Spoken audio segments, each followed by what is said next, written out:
siya. Hallelujah. Abrihan na to atong mga Biblia na makita sa Hebrehanon Kapitulo 12 gikan sa 18 hangtod sa bersikulo 24. Hebrehanon chapter 12 verses 18 to 24. Alang sa pagtahod o pagyuko sa pulong sa Ginoo, manindog ta diha sa presensya sa atong buhi nga Dios.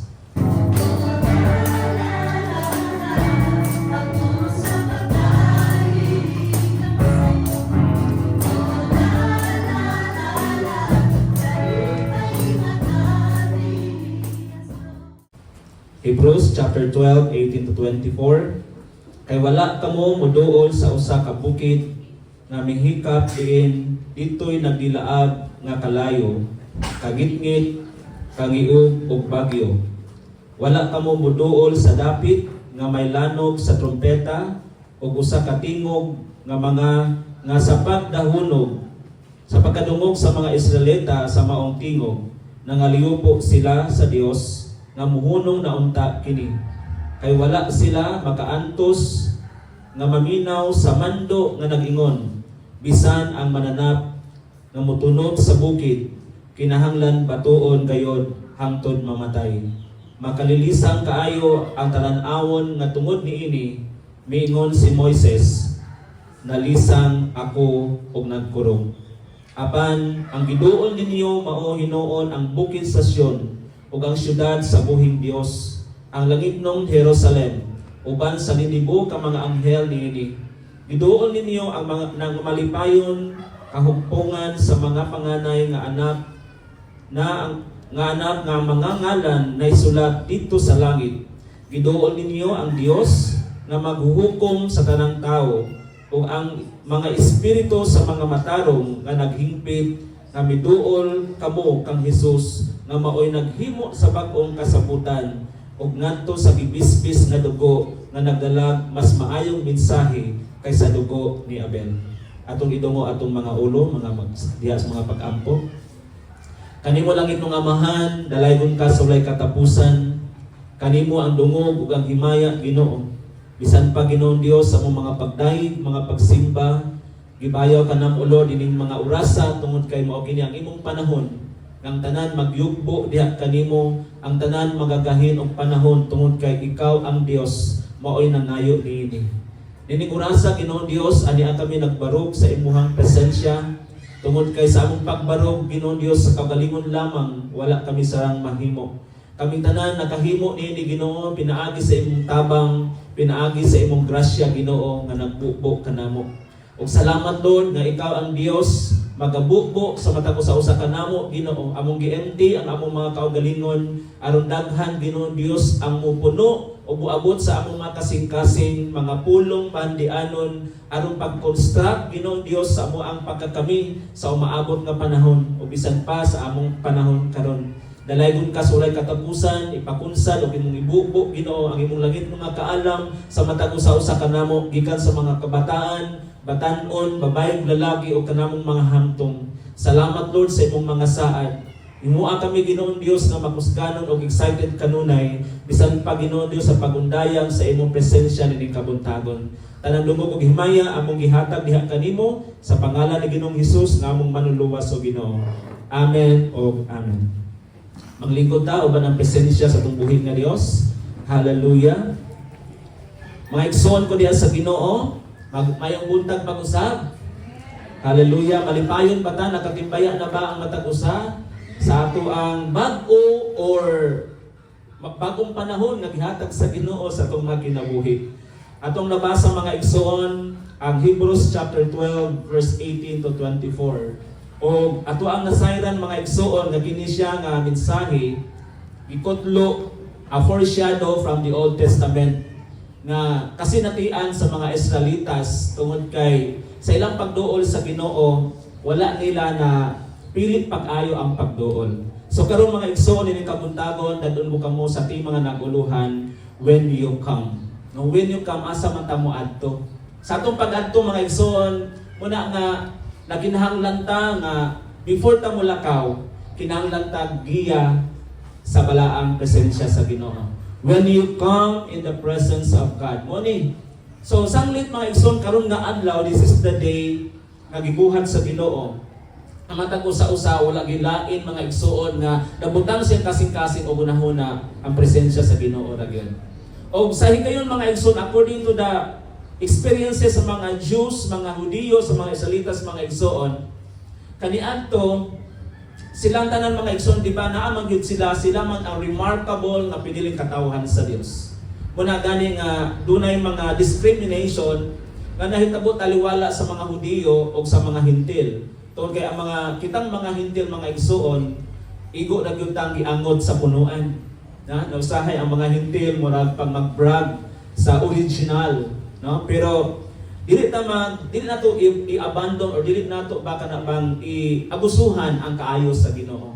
Murag naabot ang grasya sa Dios, mismo ang kasing-kasing sa Dios aron nga kitang pagatandugon o muduol tas Ginoo. Muna kung ang kaluwasan baya kung ato yung hinumduman, irresistible na siya. Ngunit irresistible, walay si bisan kinsa nga makabaliban. Last Sunday ato ang among gitun-an kabahin sa grasya sa Ginoo, sa kaluwasan nga atong naangkon. Once muna na mga grupo sa grupo sa sekta mga igsoon nga niangkon gyud sila nga kung ang usa ka tawo na luwas, maluwas na gyud sila forever. Na? Maluwas gyud sila forever. Kay ngano man di man kabalibaran ang kaluwasan. Mga igsoon. Hallelujah. Pero karon atong tun-an mga igsoon, ang gitawag na when you come. So unsa man kumusta man ang ato ang pagduol sa Ginoo? Doon na ba'y problema sa atong pagduol? O tingali na sipyat rata sa atong pagduol? Muna sa atong mga panguna-una, sa atong daily activities, sa atong paglakaw, pagbulay-bulay, nintak na sa kabuntagon o sa tibuok adlaw, tibuok simana, mga igsoon, sa atong pagkaatuan, make sure na naagyod kauban ang Dios. Naagyod kauban ang Ginoo. Kaya nga naman, siya na mismo mga igsoon mag-realign sa itong kinabi. Sometimes mga igsoon, we are kanabang focus natin sa itong kaugalingon na paglakaw. Usahay malimot talaga, pinatong pagtalita, di ba? Na ating mga butang atong malimtan. But God is good to kay i-remind us Ginoo. So nintak na sa kabuntagon, dako kayo ang role sa Ginoo sa itong kinabuhi. Ano man, we need God. Kinahanglan gyud tag Dios. Ngano kinahanglan tag Dios tungod kay bisan gani ang mga piniling katawhan sa Ginoo, they always reminded by the word of God. Kanunay silang gimanduan sa balaang pulong sa Ginoo. So karon mga igsoon, we believe sumala sa awit nga tong giawit ganiha, katong gitawag nato nga unsa tong title ganiha, katong you are worthy. Naa diya sa line mga igsoon nag-ingon nga God is near or you are near to all who call to all who call His name. Okay? Asa na David? Siya ang Dios duol sa tanan, to those who call sa tanan nga nitawag sa ngalan sa Dios. Duol ang Ginoo. Ang indulungog sa Dios kanunay naa sa mga tingog sa katawhan sa Ginoo, labi na kung tawgon nato siya. Na? Labi na kung tawgon nato siya. Naa duol ang Dios. Sa iyang pagkahalangdon dili gyud mga igsuon malangan ang Dios. Tungod kay Dios siya. Dili malangan ang Dios. Muna nga ang Dios mga igsuon kanunay siyang duol sa tanan nga nagtawag sa iyang ngalan. Muna gani nga kung ang tawo mutawag sa ngalan sa Dios, dili isalikway, dili balibaran sa Dios. Ang tanan nga miduol sa Ginoo mga igsoon, dili balibaran sa Dios, dawaton sa Dios. Pero, doon ako kayong pero, magdepende na sa motibo sa atong kasing-kasing.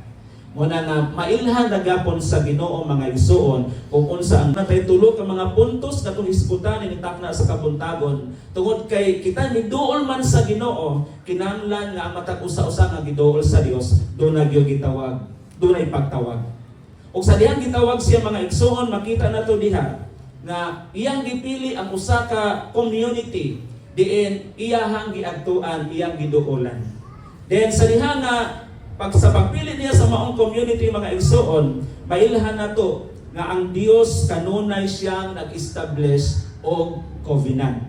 Usa ang covenant? Promise, pakigsaad. Kinsa ni nga pakigsaad? Walay lain ang iyahang mga anak nga midawat kaniya nga nahimong anak sa Dios. Covenant na mga igsoon, a promise between God and His people. Ang saad mga igsoon sa iyang mga katawhan o pakigsaad sa Dios o sa tao mga igsoon. So karon sanit ang mga katawhan sa Ginoo matud pa sa verse 18 ingon, kay wala kamo moduol sa usa ka bukid o nga mahikap diin dito'y nagdilaab nga kalayo, kangit-ngit, kangiod o bagyo. Wala kamo moduol sa dapit na may lanog sa trumpeta o usa ka tingog sa pagkadungog sa mga Israelita sa maong tingog na ngaliyopo sila sa Dios nga muhunong na unta kini. Meaning, ang tingog nga ilang nadunggan dili kaayo kalipay sa ilahang kasing-kasing. Na? Muna nga, ang pagduol sa mga Israelitas, wala sila makaduol sa tarong nga pagkaduol. Pero mga igsoon ni alang higayuna sa actual giyod nga panghitabo. Katong tingog, trumpita, kagihog, mga igsoon, mautoy tingog sa Dios. Nanuman, naa sila sa dapit diin naa ang kapungot sa Ginoo. Naglagot ang Dios sa ilang mga kinabuhi. Kay nanuman, lunlun, sakit sa tutunlan, sakit sa dugan ang gibuhat sa mga tao. Kasagaran nato mga igsoon, nakita sa Old Testament ang mga butang nga wala kay muti sa Ginoo. Diha nakita may duha ka location na mo nang ato ang hisgutan karon mga igsoon niring kabuntagon. Dinhi sa verse 18 hangtod sa verse 21. Mao kini siya ang imbitasyon mga igsoon na kitang tanan gipang approach sa Ginoo. We are all invited. Amen. Kitang tanan gimbitaran ta, pero dili tanan lisanong. Right? Tanan ta gisultihan, pero tanan wala lisanong. Muna nga mas gamay ra gyud ang nakadungog. Bisan gani nakadungog sila sa tingog mga igsoon. Muna gisulti diha sa Hebrews chapter 4 verse 6. Unsa gisulti sa Hebrews chapter 4 verse 6? Tara. Kantong unang nakadungog sa mayong balita. Wala makasulod o makaangkon sa kapahulayan sa Dios tungod kay wala man sila mutuo. So sa ato pa di ay dili ang tanan nga misanong sa pagtawag ni Tuo. Amen. Dili ang tanan mga igsoon nga nakadungog og niduol mga igsoon sa halaran sa pulong sa Ginoo. Wala nganong wala sila nakahatag og kapahulayan. Wala sila nakaangkon og kapahulayan. Ano man tungod kay wala man sila nituo. So unsay hinungdan? So meaning busa may pipila di ay nga makasulod o makaangkon sa kapahulayan sa Dios. Meaning dili tanan. So muna mga igsoon sa itong makasing-kasing ato agyong susihon. So taon nato nga sa itong pagduol ato gyung masimba ang hari sa tanang mga hari. Because ang Dios mga igsoon wala mo gud siya maglantaw mga igsoon sa pamayhon sa tao. Wala siya maglantaw sa outward appearance sa tao.